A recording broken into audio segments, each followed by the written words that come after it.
ଯେମିତି କି ମାଇକ୍ ଯାକ ବନ୍ଦ ରଖିଲେ ଆମମାନଙ୍କ ପାଇଁ ବହୁତ ଭଲ ହେବ।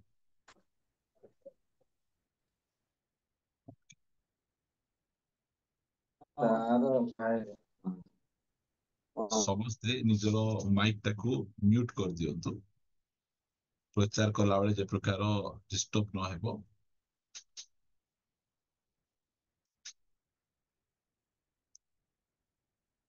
ଓକେ, ଯୋଉମାନେ ଭିଡିଓ ଖୋଲି ପାରିବେ ସେମାନେ ଖୋଲନ୍ତୁ, ଆଉ ଯୋଉମାନେ ଖୋଲି ପାରିବେ ନାହିଁ ସେମାନେ ନ ଖୋଲିଲେ ମଧ୍ୟ ନିଜର କାନକୁ ଖୋଲିକିନା ରଖନ୍ତୁ, ଯାହା ଦ୍ୱାରା କି ବାକି ଆପଣମାନେ ଶୁଣିପାରିବେ। ଓକେ, ପ୍ରଭୁଙ୍କର ଗୌରବ ହଉ ଆପଣମାନଙ୍କ ନିକଟକୁ ପ୍ରଥମ ଥର କରି ଏଇ ଯୋଉ ଜିହୋବା ରାଫା ପ୍ରେୟର ଗ୍ରୁପ ଆପଣମାନେ ଏଇଟା କରୁଛନ୍ତି, ଏଇଟା ପ୍ରତିଦିନ କରୁଛନ୍ତି କି କେବେ କେବେ କରୁଛନ୍ତି ମତେ ଜଣା ନାହିଁ। ପ୍ରଥମ ଥର ଏଇ ସ୍ଥାନକୁ ଆସିବା ପାଇଁ ମତେ ସୁଯୋଗ ମିଳିଛି। ଆଉ ଆମମାନଙ୍କର ଅଦିତ ଦିଗାଲ ଭାଇ ସେ ମତେ ନିମନ୍ତ୍ରଣ କରିଛନ୍ତି। ତାଙ୍କୁ ମୁଁ ଜାଣେ, ଆମଙ୍କର ଗୋପୀ ଭାଇ ତାଙ୍କୁ ଜାଣେ, ସେ ଆମର କୋରାପୁଟର ଭାଇ। ଆଉ ଅନେକ ଜଣଙ୍କୁ ମୁଁ ଜାଣେ ନାହିଁ, କାହିଁକିନା ଭିଡିଓ କଲରେ ତ ମୁଁ ଜାଣିପାରିବି, ନହେଲେ ତ କେମିତି ଜାଣିପାରିବି।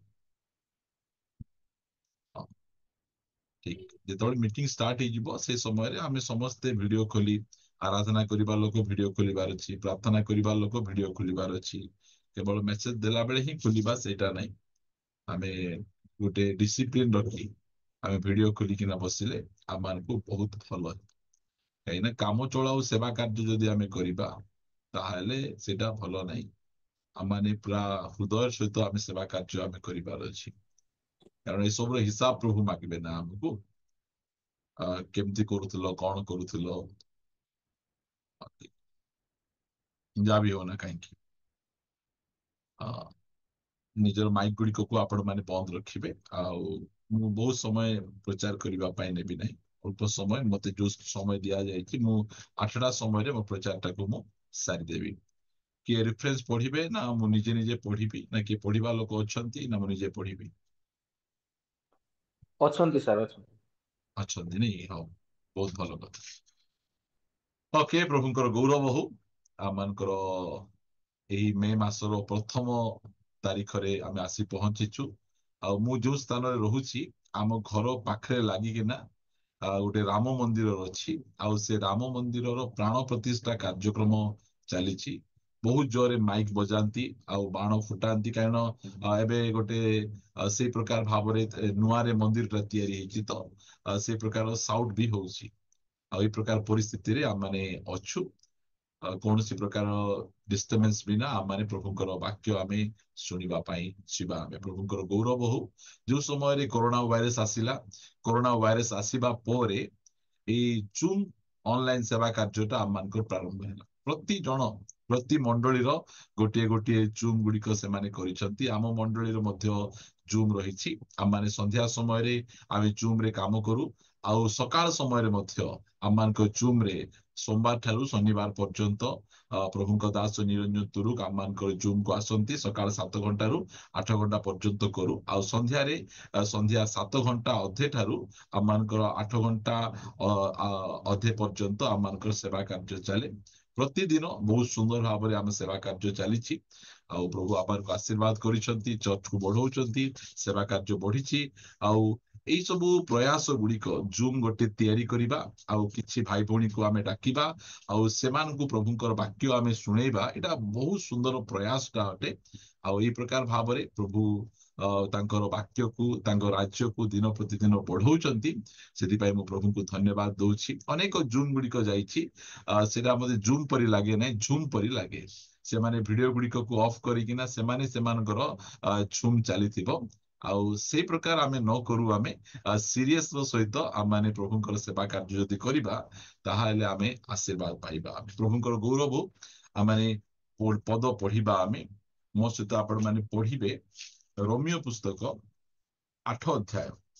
ରୋମିଓ ପୁସ୍ତକ 8 ଅଧ୍ୟାୟର 26 ପଦଟା ପଢି ସେହି ପଦ ଉପରେ ଆମେ ପ୍ରାର୍ଥନା ଆମେ କରିବା। ଆଉ ସେହି ପ୍ରକାରେ ଆତ୍ମା ମଧ୍ୟ ଆମମାନଙ୍କ ଦୁର୍ବଳତାରେ ସାହାଯ୍ୟ କରନ୍ତି। କାରଣ କଣ ପ୍ରାର୍ଥନା କରିବା ଉଚିତ ତାହା ଆମେମାନେ ଜାଣୁନାହୁଁ, କିନ୍ତୁ ଆତ୍ମା ସ୍ୱୟଂ ଅକଥନୀୟ ଆର୍ତ୍ତନାଦରେ ଆମମାନଙ୍କ ନିମନ୍ତେ ନିବେଦନ କରନ୍ତି।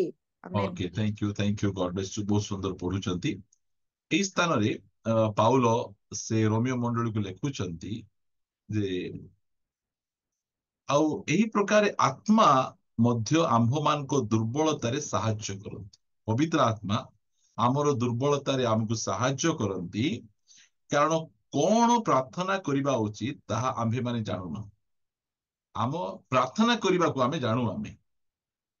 ଆମକୁ ପ୍ରାର୍ଥନା ଯଦି କରିବା ପାଇଁ କୁହାଯିବ ତାହେଲେ ଆମେ ବହୁତ ଲମ୍ବା ଲମ୍ବା ପ୍ରାର୍ଥନା କରିବୁ। କିଏ 15 ମିନିଟ, 10 ମିନିଟ, କିଏ ଅଧଘଣ୍ଟା ଭୟଙ୍କର ଲମ୍ବା ଲମ୍ବା ପ୍ରାର୍ଥନା କରିବେ। ମାଇକ୍ ଯଦି ହାତରେ ଆସିଲା ତ ଖାଇବା ପାଇଁ ପ୍ରାର୍ଥନା କର ବୋଲି କହିଲେ ସେମାନେ ଯାଇକିନା ଚାଷ କରିବାକୁ ଆରମ୍ଭ କରିବେ। ଚାଷ କରିବେ, ଚାଷ କଲା ପରେ ସେ ଧାନ ହେବ, ଧାନକୁ ମିଲିଂ କରିବେ, ମିଲିଂ କଲା ପରେ ଆଉ ଥରେ ଆଣିକି ସେମାନେ ସିଝେଇବେ। ବହୁତ ସେଇ ପ୍ରକାର ପ୍ରାର୍ଥନା କର ବୋଲି କହିଲେ ଭୟଙ୍କର ପ୍ରାର୍ଥନା କରି ଜଣା ନାହିଁ କି ଇଆଡେ ମସ୍ତ ଲମ୍ବା ପ୍ରାର୍ଥନା କରୁଥିବେ, ସିଆଡେ ପାନ ଖାଇବାରେ ଛାଡି ପାରୁନଥିବେ। ମାତ୍ର ଲମ୍ବା ପ୍ରାର୍ଥନା ଥିବ ତାଙ୍କର। ସିଆଡେ ମସ୍ତ ଲମ୍ବା ପ୍ରାର୍ଥନା କରୁଥିବେ, ଇଆଡେ ଦୁଇ ଅକ୍ଷର ଭାଷା ପାଟିରେ ବାହାରବାଟା ସେମାନେ ଛାଡି ପାରୁନଥିବେ। ପ୍ରାର୍ଥନା କରିବାକୁ ଜଣା, ଭୟଙ୍କର ଲମ୍ବା ଲମ୍ବା ପ୍ରାର୍ଥନା ଗୁଡିକ କରନ୍ତି। ମାତ୍ର ଅସୁବିଧା କଣ ପ୍ରାର୍ଥନା କରିବାର ଅଛି, କେଉଁ ପ୍ରକାର ପ୍ରାର୍ଥନା ଆମେ କରିବାର ଆବଶ୍ୟକ ରହିଛି ସେଇଟା ଜାଣିନାହାନ୍ତି। ସେଥିପାଇଁ ପବିତ୍ର ଆତ୍ମା ଆମକୁ ଯୋଉ ସମୟରେ ପ୍ରାର୍ଥନା କରିବା ପାଇଁ ଯାଉ, ଆମକୁ ପ୍ରାର୍ଥନା କରିବାଟା ଶିଖାନ୍ତି ନାହିଁ, କଣ ପ୍ରାର୍ଥନା କରିବାଟା ଶିଖାନ୍ତି। ଆମକୁ କୋଉ ପ୍ରାର୍ଥନା କରିବା ଦ୍ଵାରା ଆମର ଜୀବନ ପରିବର୍ତ୍ତନ ହେବ। ବାଇବଲରୁ ମୁଁ କେତେ ପ୍ରାର୍ଥନା ଆପଣଙ୍କୁ ଦେଖେଇବି ଯୋଉ ପ୍ରାର୍ଥନା ଗୁଡିକକୁ ଜୀବନ ବଦଳେଇ ଦେଇଛି, ପୁରା ଜୀବନ ପରିବର୍ତ୍ତନ କରିଦେଇଛି। ସେଇ ପ୍ରକାର ପ୍ରାର୍ଥନା ଲମ୍ବା ଲମ୍ବା ପ୍ରାର୍ଥନା କରୁଥିବେ, ମାତ୍ର ତାର ଜୀବନ ଶୈଳୀ ଭଲ ନଥିବ। ଲମ୍ବା ଲମ୍ବା ପ୍ରାର୍ଥନା କରୁଥିବେ, ସେମାନଙ୍କର ବିଭିନ୍ନ ପ୍ରକାର ଖରାପ ବିଷୟ ଗୁଡିକ ତାଙ୍କ ଜୀବନରେ ଥିବ। ମାତ୍ର ଆମେ ପବିତ୍ର ଆତ୍ମା ଆମକୁ ରାଇଟ ପ୍ରାର୍ଥନା କରିବାକୁ ଶିଖେଇବେ। ଅନେକ ଭାବୁଛନ୍ତି ପ୍ରାର୍ଥନା ମାନେ କଣ, ସେ ଯୋଉ ଆମେ କିରଣ ଦୋକାନରେ ଯାଇ ଲିଷ୍ଟ ଗୋଟେ ଆମେ ଦଉନା, ଆମେ ଡାଲି ଦରକାର, ଚାଉଳ ଦରକାର, ଅମୁକ ଦରକାର, ଭାବୁଛନ୍ତି ପ୍ରାର୍ଥନା ବୋଲେ ପ୍ରଭୁଙ୍କୁ ଗୋଟେ ଲିଷ୍ଟ ଗୋଟେ ବଢେଇଦେବା ଆଉ ସେ ଲିଷ୍ଟ ଧରିକିନା ସେ କରୁଥିବ। ସେଇଟା ନାହିଁ। ପ୍ରାର୍ଥନା ମାନେ ସେଇଟା କଣ? ପ୍ରାର୍ଥନା ମାନେ ମାଗିବାଟା। ହଁ, ପ୍ରାର୍ଥନା ମାନେ ମାଗିବାଟା। ମାତ୍ର ଆଜି ଆମେ ଦେଖିବା, ଆଜିର ପ୍ରସଙ୍ଗ ରହିବ ଜୀବନ ପରିବର୍ତ୍ତନକାରୀ ପ୍ରାର୍ଥନା। ଆମେ କରୁଛୁ, ଆମେ ପ୍ରାର୍ଥନାରେ ଭୟଙ୍କର ଆମେ ହଲୁଛୁ। ଆମେ ଦେଖନ୍ତୁ କେତେ ଜଣ ପ୍ରାର୍ଥନା କଲାବେଳେ ଭୟଙ୍କର ହଲି ଯାଉଥିବେ, ମାତ୍ର ସେ ପ୍ରାର୍ଥନା କାହାକୁ ହଲେଇ ପାରୁନଥିବେ। ଖାଲି ନିଜେ ଏକା ହଲୁଥିବେ ସିନା, ଅନ୍ୟ କିଏ ସେ ପ୍ରାର୍ଥନାରେ ହଲି ପାରୁନଥିବେ। ଆଉ କିଛି ପ୍ରାର୍ଥନା ଅଛି ଲୋକମାନଙ୍କୁ ହଲେଇ ଦଉଥିବ। ଭୟଙ୍କର ପାଉଲ ଶିଲା ଯୋଉ ସମୟରେ ଜେଲରେ, କାରାଗାରରେ ରହିକିନା ପ୍ରାର୍ଥନା କରୁଛନ୍ତି, ଭୂମିକମ୍ପ ଆସୁଛି, ଲୋକମାନଙ୍କର ବନ୍ଧନ ଗୁଡିକ ଛିଣ୍ଡି ଯାଉଛି, ଲୋକମାନେ ମୁକ୍ତ ହେଇକିନା ପଳେଇ ଯାଉଛନ୍ତି। ସେଇଟା ସିନା ପ୍ରାର୍ଥନା। ଆଉ ଆମେ ଏମିତି ପ୍ରାର୍ଥନା ଆମେ କରିବା, ପବିତ୍ର ଆତ୍ମା ଆମକୁ ସାହାଯ୍ୟ କରିବେ ଯେ ଏମିତି ପ୍ରାର୍ଥନା ଯୋଉ ପ୍ରାର୍ଥନାରେ କି ଆମର ଜୀବନ ପରିବର୍ତ୍ତନ ହେବ, ଜୀବନ ପରିବର୍ତ୍ତନକାରୀ ପ୍ରାର୍ଥନା। କାରଣ ଆମକୁ କେମିତି ପ୍ରାର୍ଥନା କରିବାଟା ସେଇଟା ପ୍ରଭୁ ଶିଖେଇବେ ନାହିଁ, ମାତ୍ର କଣ ପ୍ରାର୍ଥନା କରିବା, କେଉଁ ବିଷୟରେ ଆମେ ପ୍ରାର୍ଥନା କରିବା, ସେ ବିଷୟରେ ଆମେ ଦେଖିବା। ମୋ ସହିତ ଲୁକ 23 ଅଧ୍ୟାୟକୁ ଟିକେ ଆସିବେ। ଲୁକ 23 ଅଧ୍ୟାୟରେ ପ୍ରଭୁ ଯୀଶୁଖ୍ରୀଷ୍ଟ କ୍ରୁଶ ଉପରେ ଅଛନ୍ତି, ତାଙ୍କର ବାଁରେ ଜଣେ, ଡାହାଣରେ ଜଣେ କ୍ରୁଶରେ ଚଢିଛନ୍ତି। ଏଇ ପ୍ରକାର କ୍ରୁଶରେ ଚଢିଥିବା ସମୟରେ ଜଣେ ଚୋର ସେ କଣ କହୁଛି ପ୍ରଭୁଙ୍କୁ, ତୁମେ ଯଦି ଖ୍ରୀଷ୍ଟ, ତୁମେ ଯଦି ପ୍ରଭୁ, ତାହେଲେ ଆମକୁ କାହିଁକି ରକ୍ଷା କରୁନ? ଆମକୁ ରକ୍ଷା କଲେ ଆମେ ଜାଣିବୁ ତୁମେ ପ୍ରଭୁ, ତୁମେ ଖ୍ରୀଷ୍ଟ ବୋଲି ସେ ଯୀଶୁ ଖ୍ରୀଷ୍ଟଙ୍କୁ ନିନ୍ଦା କରିକିନା ଗାଳି କରୁଛି ସେ। ଆଉ ଜଣେ ଚୋର ସେ ତାକୁ ମୁଖ ବନ୍ଦ କରିକିନା ସେ କଣ ପ୍ରାର୍ଥନା କରୁଛି, ସେ 42 ପଦ ପଢନ୍ତୁ, ଲୁକ 23:42। ପୁଣି ସେ କହିଲା, ହେ ଯୀଶୁ, ଆପଣ ନିଜେ ରାଜ୍ୟରେ ପ୍ରବେଶ କଲେ ମତେ ସ୍ମରଣ କରିବେ।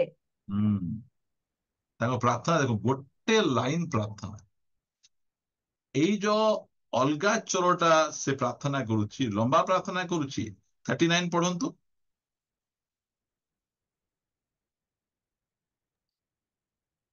ଆଉ କ୍ରୁଶରେ ଚଢା ଯାଇଥିବା ଦୁଷ୍କର୍ମକାରୀ ମାନଙ୍କ ମଧ୍ୟରୁ ଜଣେ ତାହାଙ୍କୁ ନିନ୍ଦା କରି କହିବାକୁ ଲାଗିଲା, ତୁ କଣ ଖ୍ରୀଷ୍ଟ ନହୁଁ? ନିଜକୁ ଓ ଆମମାନଙ୍କୁ ରକ୍ଷା କର। ଦେଖ ତାର ପ୍ରାର୍ଥନା ଗୋଟେ କେମିତି ପ୍ରକାର, ସେ ମଧ୍ୟ ପ୍ରାର୍ଥନା କରୁଛି ଏକା।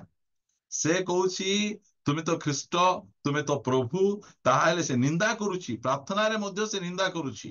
ନିନ୍ଦା କରି କହିଲା, ତୁ ନିଜକୁ ରକ୍ଷା କରେ ଆଉ ଆମକୁ ମଧ୍ୟ ରକ୍ଷା କରେ। ତାର ପ୍ରାର୍ଥନା।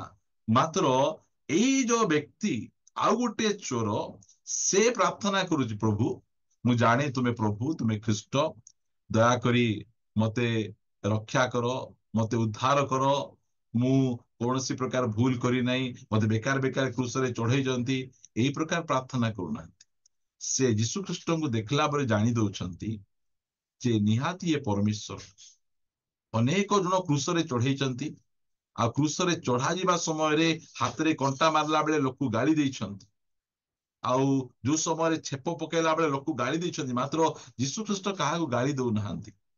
ସେ କ୍ରୁଶରେ ଚଢୁ ଚଢୁ ପ୍ରଥମ ବାଣୀ କହିଲେ, ପିତା ଏମାନେ କଣ କରୁଛନ୍ତି ଜାଣନ୍ତି ନାହିଁ, ଏମାନଙ୍କୁ କ୍ଷମା କର ବୋଲି ସେ କହିଲେ। ଆଉ ସେ କହୁଛନ୍ତି, ମୁଁ ଜାଣେ ତୁମର ଗୋଟେ ରାଜ୍ୟ ଅଛି। ସେ ଖାଲି ଏତିକି ପ୍ରାର୍ଥନା କଲେ, ପୁଣି କହିଲେ, ହେ ଯୀଶୁ, ଆପଣ ନିଜ ରାଜ୍ୟରେ ପ୍ରବେଶ କଲେ ମତେ ସ୍ମରଣ କରିବେ। ଏଇଟା ହେଲା ସେଇ ପ୍ରାର୍ଥନା। ମତେ ଟିକେ ସୁଯୋଗ ଦିଅ ପ୍ରଭୁ, ମତେ କ୍ରୁଶରୁ ଟିକେ ଓହ୍ଲେଇ ଦିଅ ପ୍ରଭୁ, ମୁଁ ଆଉ ଥରେ ଯାଇ ବଞ୍ଚିବି, ତୁମର କାମ କରିବି। ଏ ପ୍ରାର୍ଥନା ସେ କରିନାହାନ୍ତି। ପବିତ୍ର ଆତ୍ମା ତାଙ୍କୁ କି ପ୍ରକାର ଭାବରେ ପ୍ରାର୍ଥନା କରିବାଟା ଶିଖାଉଛନ୍ତି। ଏମିତି ପ୍ରାର୍ଥନା କର, ସେ ପ୍ରଭୁ ତୁମେ ରକ୍ଷା କରିବା ପ୍ରାର୍ଥନା କର। ପ୍ରାର୍ଥନା କଣ କର? ପ୍ରଭୁ ମୁଁ ଜାଣେ ତୁମର ଗୋଟେ ରାଜ୍ୟ ଅଛି, ତୁମର ରାଜ୍ୟରେ ପ୍ରବେଶ କଲେ ମତେ ସ୍ମରଣ କର। ଏଇଟା ହେଲା ପ୍ରାର୍ଥନା। ଯେତେବେଳେ ଏଇ ପ୍ରାର୍ଥନା କରିଛନ୍ତି, ସେଇ ପ୍ରଥମ ଚୋରକୁ ପ୍ରଭୁ କିଛି ଆନ୍ସର ଦେଲେ ନାହିଁ, ନୀରବ ହେଇକିନା ରହିଲେ, ପଦେ ହେଲେ କହିଲେ ନାହିଁ। ମାତ୍ର ଏଇ ବ୍ୟକ୍ତି, ଏଇ ଚୋର, ଏଇ ଦୁଷ୍କର୍ମକାରୀ ଯୋଉ ସମୟରେ ସେ ପ୍ରାର୍ଥନା କରୁଛି, ସେଇ ସମୟରେ ପ୍ରଭୁ ସାଙ୍ଗେ ସାଙ୍ଗେ ଆନ୍ସର ଦଉଛନ୍ତି। କଣ ବୋଲି ଆନ୍ସର ଦେଲେ ତାଙ୍କୁ? 43 ପଦ। ସେଥିରେ ସେ ତାହାଙ୍କୁ କହିଲେ, ମୁଁ ତୁମକୁ ସତ୍ୟ କହୁଅଛି, ଆଜି ତୁମେ ମୋହର ସହିତ ପାରଦେଶରେ ଉପସ୍ଥିତ ହେବ। ଏଇଟା ହେଲା ଜୀବନ ପରିବର୍ତ୍ତନକାରୀ ପ୍ରାର୍ଥନା। ବାପ୍ତିସ୍ମ ନେଇନାହାନ୍ତି, ପ୍ରଭୁ ଭୋଜ ଖାଇନାହାନ୍ତି, ସୁସମାଚାର ଶୁଣି ନାହାନ୍ତି, କିଛି କରିନାହାନ୍ତି, ମାତ୍ର ଗୋଟେ ଛୋଟିଆ ପ୍ରାର୍ଥନା କଲେ, ସେଇ ପ୍ରାର୍ଥନା ସିଧାସଳଖ ପାରଦୀଶକୁ ନେଇଯାଉଛି, ତାଙ୍କୁ ସିଧାସଳଖ ସ୍ୱର୍ଗକୁ ନେଇଯାଉଛି। କି ପ୍ରକାର ପ୍ରାର୍ଥନା ଟିକେ ଦେଖନ୍ତୁ। ଆମର ପ୍ରାର୍ଥନା କଣ? ଲମ୍ବା ଲମ୍ବା ପ୍ରାର୍ଥନା। ଗାଡି ଗୋଟେ ଦିଅ, ମୋବାଇଲ ଗୋଟେ ପୁରୁଣା ହେଇଗଲା, ନୂଆ ମୋବାଇଲ ଗୋଟେ ମତେ ଦିଅ, ଗୋଟେ ସୁନା ହାର ଗୋଟେ ଦିଅ, ଏ କାନରେ ଦିଅ, ସେ କାନରେ ଦିଅ, ଏ ନାକରେ ମଧ୍ୟ ଦିଅ, ସବୁଆଡେ ଦିଅ ଦିଅ ଦିଅ। ଆମର ପ୍ରାର୍ଥନା ଥିବ ସେଟା। ସେ ପ୍ରାର୍ଥନାରେ କିଛି ପାୱାର ନଥାଉଛି, ଘିସା ପିଟା ପ୍ରାର୍ଥନା। ମାତ୍ର ଏଇ ଯୋଉ ବ୍ୟକ୍ତି ଯୋଉ ପ୍ରାର୍ଥନା କରୁଛି, ଭିତରୁ ବାହାରୁଛି, ଯୋଉ ଅନ୍ତରରୁ ବାହାରୁଛି। ବେଶୀ ଲମ୍ବା ପ୍ରାର୍ଥନା କରିନାହିଁ, ଗୋଟେ ଛୋଟିଆ ପ୍ରାର୍ଥନା ସେ କରିଛି। ପ୍ରଭୁ ତୁମେ ଯେତେବେଳେ ଆପଣ ରାଜ୍ୟକୁ ଯିବ, ସେତେବେଳେ ମତେ ସ୍ମରଣ କର। ସେ କହିଲେ, ମତେ 1000 ବର୍ଷ ଲାଗିବ ଏ ପୃଥିବୀରେ ମୋ ରାଜ୍ୟକୁ ସ୍ଥାପନ କରିବା ପାଇଁ। ସେତେ ସମୟ ଯାଏ ମୁଁ ଜଗି ପାରିବି ନାହିଁ ରେ ବାବୁ। ମୁଁ ତତେ କହୁଛି, ତୁ ଆଜି ମୋ ସହିତ ପାରଦୀଶରେ ଉପସ୍ଥିତ ହେବୁ, ଯୋଉଠି ସାଧୁମାନେ ରହିବେ, ଯୋଉଟାକୁ ଅବ୍ରାହମଙ୍କର କଳ ବୋଲି କୁହାଯାଉଛି। ଏ କଣ କଲେ? ଇଏ ନମ୍ର ହେଲେ। ଆହୁରି ମୋର ଆବଶ୍ୟକ କ୍ରୁଶରୁ ଓହ୍ଲେଇ ଯିବାଟା ନାହିଁ, ମୋର ଆବଶ୍ୟକ ପାରଦୀଶରେ ଯିବାଟା, ମୋର ଆବଶ୍ୟକ ସ୍ୱର୍ଗରେ ଯିବାଟା। ଆମର ପ୍ରାର୍ଥନା ସେ ପ୍ରକାର ରହିବାର ଅଛି।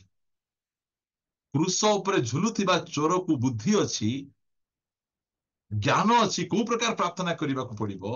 ମାତ୍ର ଆମେ ଏଇ ପୃଥିବୀରେ ରହିବା ଲୋକ, ଆମେ କୋଉ ପ୍ରାର୍ଥନା କରିବାଟା ଆମକୁ ଜଣା ନାହିଁ।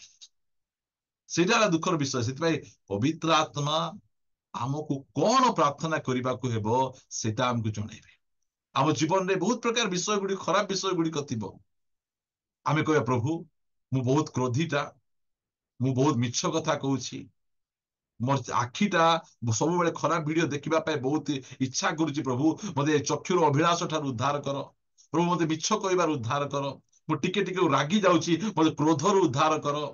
ଏଇ ପ୍ରାର୍ଥନା ଆମକୁ ଦରକାର ଅଛି। ମାତ୍ର ଆମର ଏଇ ସବୁ ଜାଗା ଥିବ ଏକା, ଆମେ ଅଲଗା ପ୍ରାର୍ଥନା ଆମେ କରୁଥିବୁ। ଆମେ ଜୀବନ ପରିବର୍ତ୍ତନକାରୀ ପ୍ରାର୍ଥନା ଆମକୁ ଦରକାର।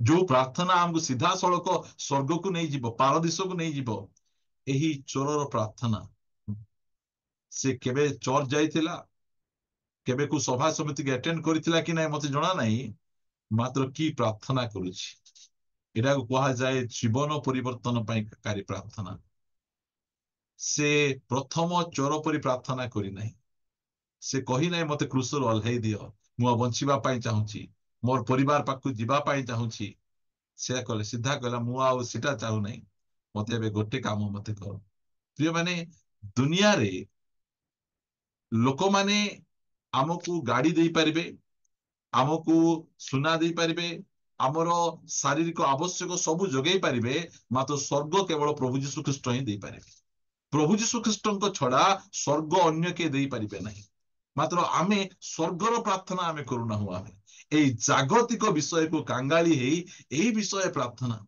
प्रार्थना बसी थे प्रभु काली को ग्रुप लोन पैसा देवार अच्छी प्रभु कोटीर पैसा आएबो ए ग्रुप लोन नेबे आउरी ग्रुप लोन पैसा सुझिबार अच्छी प्रभु मंगलवार दिन गोटे बांधेबार अच्छी आ गोटे शुक्रवार दिन बांधेबार अच्छी आज आमर क्रिश्चियन लोक मानू ए ग्रुप लोन रो माया एते परिमाण लगी से माने पूरा ग्रुप लोन रे पूरा माती किना अच्छंती से माने किए सब ए सब शिखेला जे लोन आनी किना ए सब जाक ऋण बाड़ी हेबा कथा आमको ए सब बाहर पड़ो एटा जाक अभिशाप गुड़िक लोक को जना नहीं ए सब जाक विभिन्न प्रकार विषय युवा युवती मानकर प्रार्थना कौन प्रभु मु प्रार्थना करुछि से मोर कॉल रो रिप्लाई मते देउ प्रभु मोर मेसेज देखला सिना रिप्लाई देई नहीं प्लीज प्रभु दया करो प्रभु तार अंतर रे कथा को प्रभु बारे भयंकर प्रभु को लांच दउछन प्रभु जदि से जदि हां बोली कहि देला प्रभु मु नै कि अमुक मानत देवी प्रभु बा प्रभु को मिसे लांच देबाटा ए माने बहुत भलो सिखुचंती की अवस्था गुडी को आमर से चोरल प्रार्थना देखंतु केते स्पिरिचुअल प्रार्थना करूछि अरे आमर प्रार्थना गुडी को कोन भयंकर प्रार्थना आमे करूछु हम सिधे पवित्र आत्मा परमेश्वर बाकी पवित्र आत्मा परमेश्वर मते सहाय्य करो मु कोन बोली प्रार्थना करबी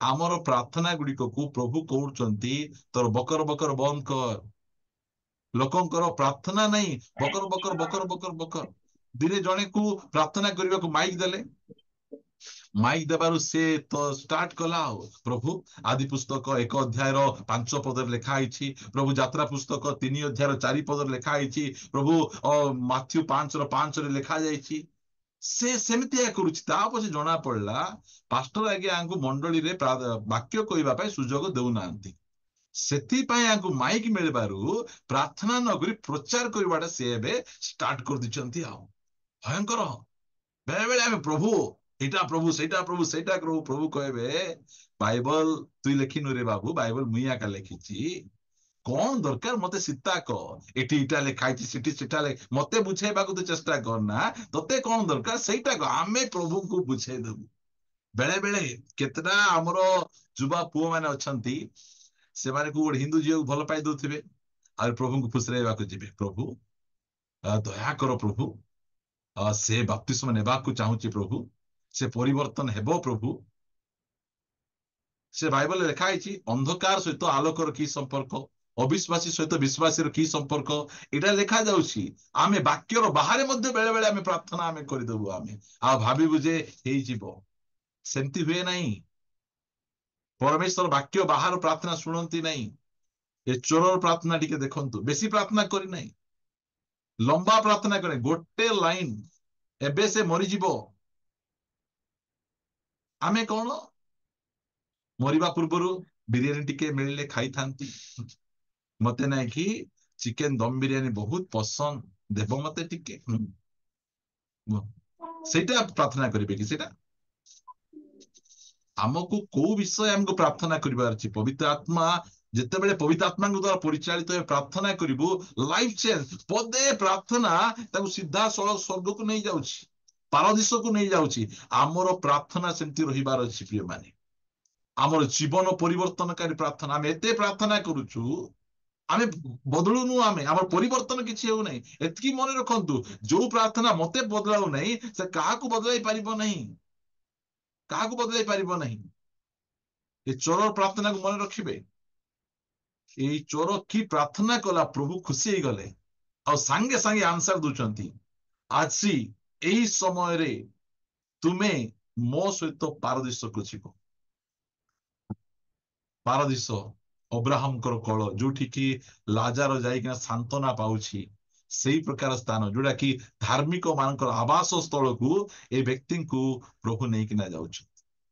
ଏଇଟା ସିନା ପ୍ରାର୍ଥନା, ଏମିତି ଆମକୁ ପ୍ରାର୍ଥନା କରିବାର ଅଛି। ସେଥିପାଇଁ ପ୍ରାର୍ଥନା କୋଉଟା ଆମକୁ ଦରକାର ଅଛି, କେଉଁ ପ୍ରାର୍ଥନାକୁ ଆମେ ଗୁରୁତ୍ୱ ଦେବାର ଅଛି, ସେଇଟା ଆମେ ପ୍ରାର୍ଥନା କରିବାର ଅଛି। ଅନେକ ପ୍ରେୟର ମିଟିଂ ଗୁଡିକ ରାତି ସାରା ପ୍ରାର୍ଥନା ସେମାନେ କରୁଥିବେ, ହୋଲ ନାଇଟ୍ ପ୍ରେୟର ଥିବ, ସେମାନଙ୍କର 3 ଦିନିଆ ଫାଷ୍ଟିଂ ପ୍ରେୟର ଥିବ, ମାତ୍ର କଣ ପ୍ରାର୍ଥନା କରୁଥିବେ ତାଙ୍କୁ ଆକା ଜଣା। ଯୋଉ ପ୍ରାର୍ଥନା କି ବାଇବଲରେ ନଥିବା ପ୍ରାର୍ଥନା ସେମାନେ କରୁଥିବେ। ଆସ ଆମେ ଭାରତର ପରିବର୍ତ୍ତନ ପାଇଁ ପ୍ରାର୍ଥନା କରିବୁ। କୋଉଠି ଲେଖା ହେଇଛି? ବାଇବଲ ଲେଖା ହେଇଛି ଭାରତର ପରିବର୍ତ୍ତନ ପାଇଁ ପ୍ରାର୍ଥନା କର ବୋଲି। ପ୍ରଭୁ ଭାରତ ଗୋଟେ ଖ୍ରୀଷ୍ଟିଆନ ଦେଶ ହୁଅ, କେତେ ବର୍ଷ ପ୍ରାର୍ଥନା କଲେ ମଧ୍ୟ ହେବ ନାହିଁ, କାହିଁକିନା ସେମିତି ହୁଏ ନାହିଁ ସେ ସବୁ ଯାକ। ଆମେ ରାଇଟ ବିଷୟକୁ ଆମେ ଜାଣିବାକୁ ପଡିବ। ଆସନ୍ତୁ ଆହୁରି ଜଣଙ୍କ ପ୍ରାର୍ଥନା ବିଷୟ ଆପଣମାନଙ୍କୁ ଦେଖେଇବି। ତାଙ୍କର ପ୍ରାର୍ଥନା କି ପ୍ରକାର ପ୍ରାର୍ଥନା, ଲାଇଫ ଚେଞ୍ଜ ହେଇଯାଉଛି ତାଙ୍କର ପ୍ରାର୍ଥନା। ଲୁକ 18 ଅଧ୍ୟାୟକୁ ଆସିବେ। ଏଠି 2 ଜଣ ଅନ୍ଧ ବ୍ୟକ୍ତି ଜିରିହରେ ସେମାନେ ଭିକ ମାଗୁଛନ୍ତି। କାହାକୁ ଭିକାରୀ ହେବାକୁ ଇଚ୍ଛା ନାହିଁ, ମାତ୍ର ଅନ୍ଧ ଥିବାରୁ ସେମାନେ ଭିକ ମାଗୁଛନ୍ତି। ଆଉ ଭିକ ମାଗି ମାଗି ସେମାନଙ୍କ ଦିନ ଯାଉଛି। କେତେ ଲାଜ ଲାଗୁଛି ତାଙ୍କୁ।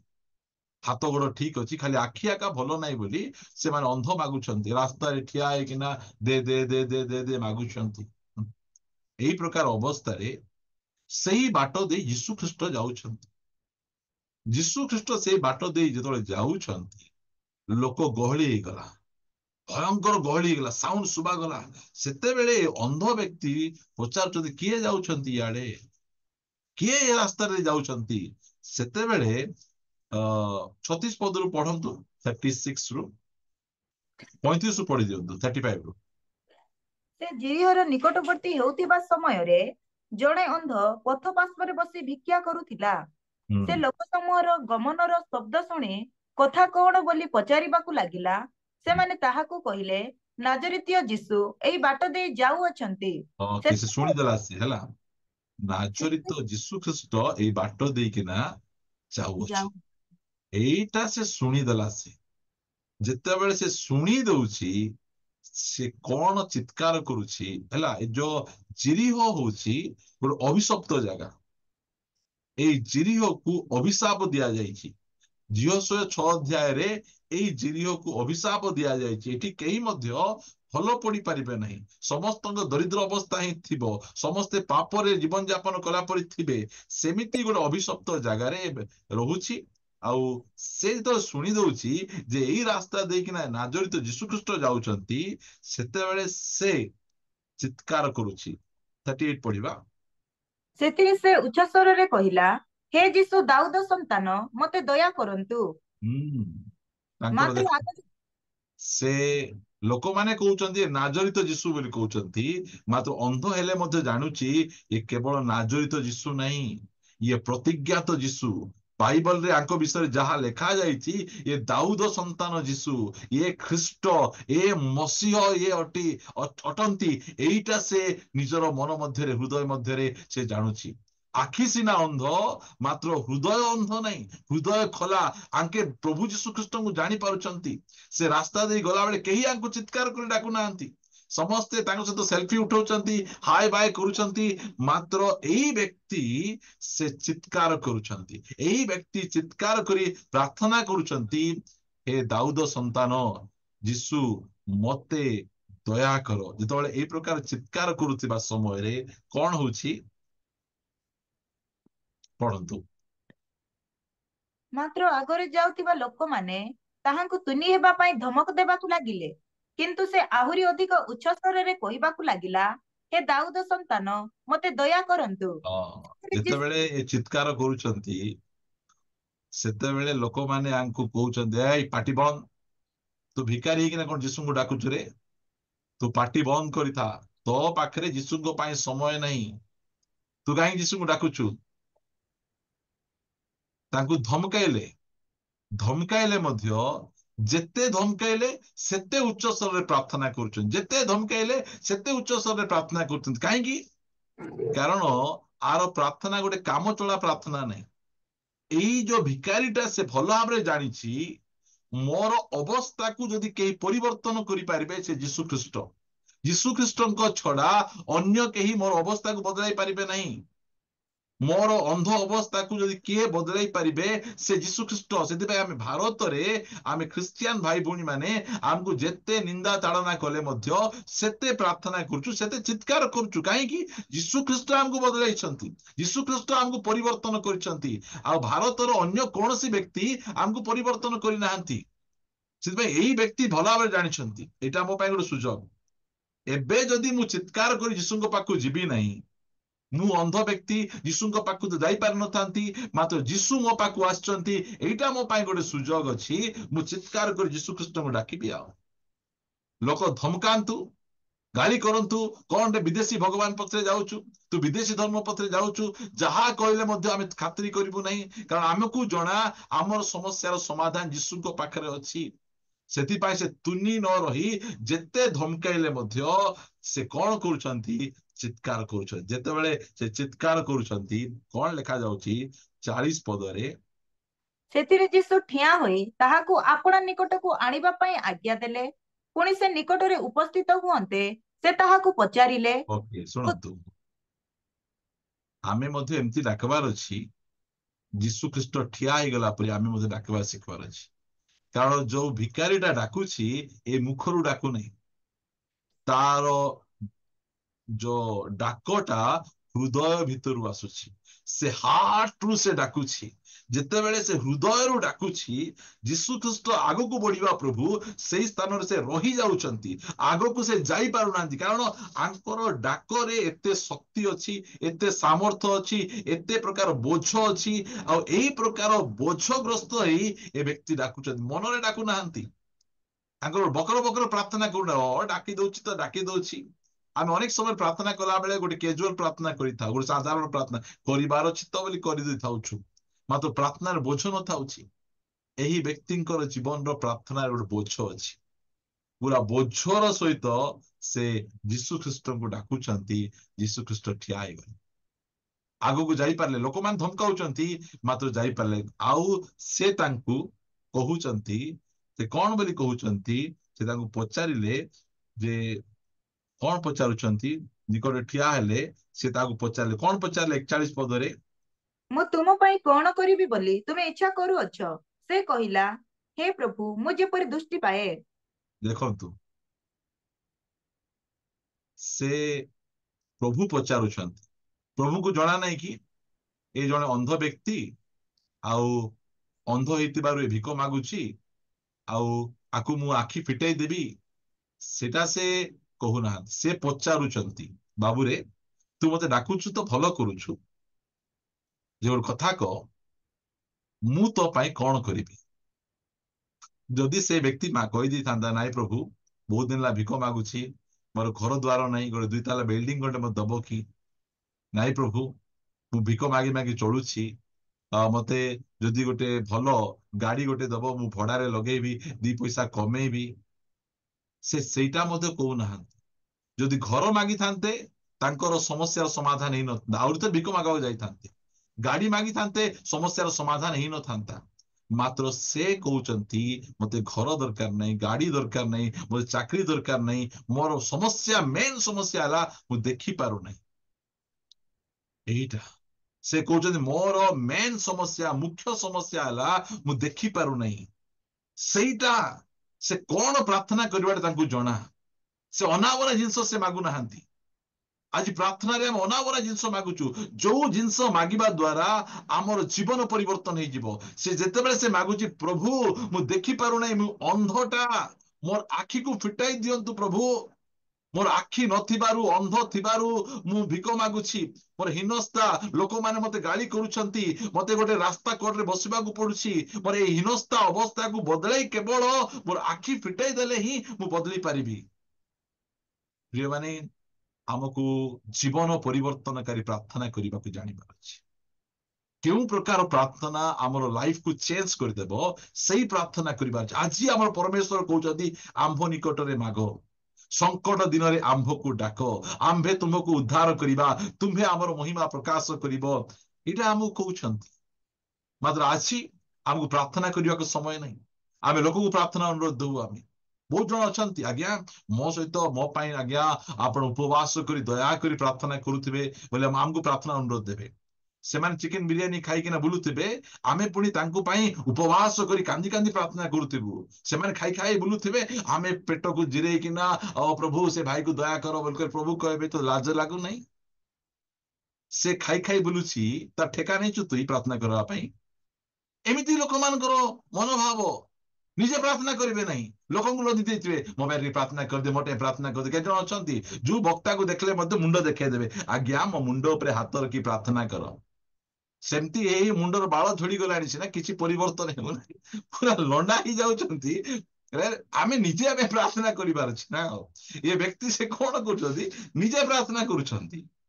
ଆମେ ଯାହାକୁ ଦେଖିଲେ ଆଜ୍ଞା ମୋ ପାଇଁ ପ୍ରାର୍ଥନା କର, ମୋ ପାଇଁ ପ୍ରାର୍ଥନା କର। ଏ ଅନ୍ଧ ବ୍ୟକ୍ତିଙ୍କର ଜୀବନଶୈଳୀ ସେମିତି ନଥିଲା। ଆଙ୍କର ପଦେ ପ୍ରାର୍ଥନା ତାର ଜୀବନକୁ ଚେଞ୍ଜ କଲା। ସେଇ ଚୋରର ପ୍ରାର୍ଥନା ଦେଖନ୍ତୁ, ସେ ଦୁଷ୍କର୍ମକାରୀ ପଦେ ପ୍ରାର୍ଥନା କଲା, ରାଇଟ ପ୍ରାର୍ଥନା କଲା। ଆମକୁ ସେମିତି ରାଇଟ ପ୍ରାର୍ଥନା କରିବାର ଶିଖିବାର ଅଛି। ଯଦି ଆମେ ମେଡିକାଲ ଯାଇଥିବୁ, ଆମର ମୁଣ୍ଡ ବଥା ଥିବ, ଅଣ୍ଟା ବଥାର ଔଷଧ ଦେଲେ ଭଲ ହେବ କି? ଆଖି ବଥା ଥିବ, କାନ ବଥାର ଔଷଧ ଦେଲେ ଠିକ ହେବ କି? ସେଇଟା ଅସୁବିଧା ଆମର। ଆମକୁ ଯୋଉଟା ଆମର ସମସ୍ୟା, ସେଇ ସମସ୍ୟାକୁ ନେଇକିନା ଆମେ ପ୍ରଭୁଙ୍କ ପାଖକୁ ଯିବାର ଅଛି। ସେଥିପାଇଁ ପ୍ରଭୁ ପଚାରିଲେ, ତୁ ତ ଅନ୍ଧ ଅଛୁ ମତେ ଜଣା, ତୁ ତ ଭିକ ମାଗୁଛୁ ମତେ ଜଣା, ମାତ୍ର ମୁଁ କଣ କରିବି ବୋଲି ତୁ ଚାହୁଁଛୁ କହ ବାବୁ କହ।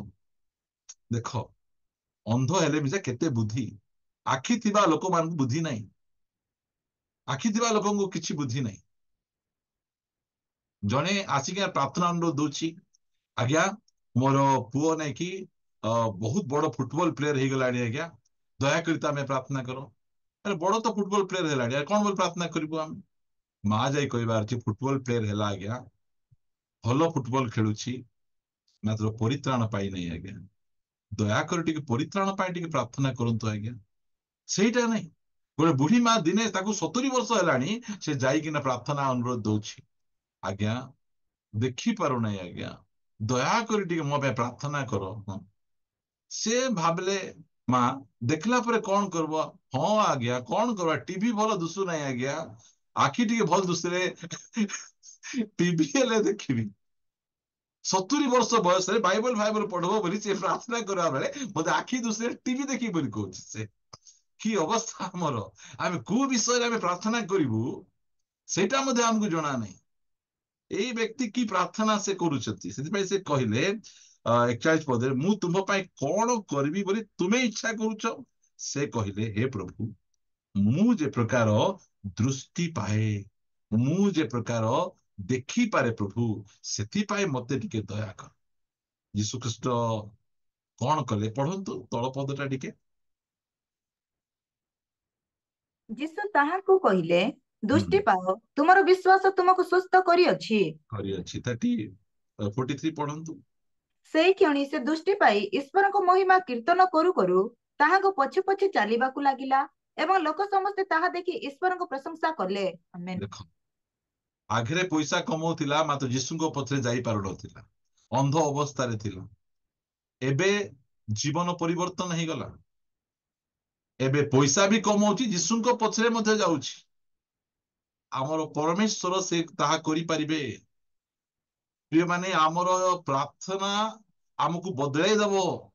ଆମେ ଠିକ ପ୍ରାର୍ଥନା କରି ଜାଣିବାର ଅଛି, ରାଇଟ ପ୍ରାର୍ଥନା କରି ଜାଣିବାର ଅଛି। ଆମର ଜୀବନ ପରିବର୍ତ୍ତନକାରୀ ପ୍ରାର୍ଥନା ଆମର ରହିବା ଦରକାର। ଯୋଉ ସମୟରେ ଆମେ ସେଇ ପ୍ରକାର ପ୍ରାର୍ଥନା ଗୁଡିକ ଆମେ କରିବା, ଆମର ଜୀବନ ବଦଳିଯିବ।